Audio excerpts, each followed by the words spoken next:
En total, 6 librarías, 2 delas de Rianxo, participarán na Feira do Libro da localidade que dará comezo o 23 de xullo. Durante 4 xornadas, os expositores instalaránse no campo de arriba, onde os lectores poderán mercar libros co 10% de desconto. De agradecelo o esforzo que van facer por estar connosco, estar as librerías próximas, boa parte delas presentes no noso concello.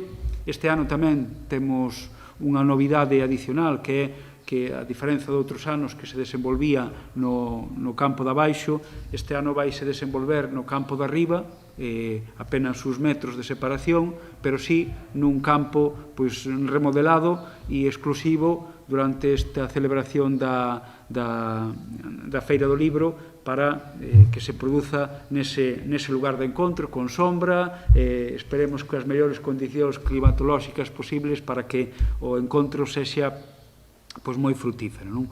Aínda que este ano non haberá presentacións de libros, si se manterán as firmas con especiais medidas de seguridade. Non teremos presentacións, como contamos outros anos, pero teremos sinaturas. Contaremos con un número elevado de sinaturas, de xente tanto local como de fora, que estarán presentes na Feira do Libro de Rianxo, xustamente para evitar estas medidas de contagio e procurar que todo sexa o máis seguro posible.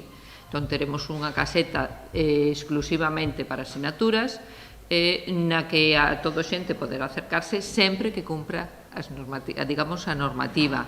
Entre os autores destacan numerosos escritores da comarca, entre eles o rianxeiro Xosé Ricardo Losada, que exercerá como pregoeiro.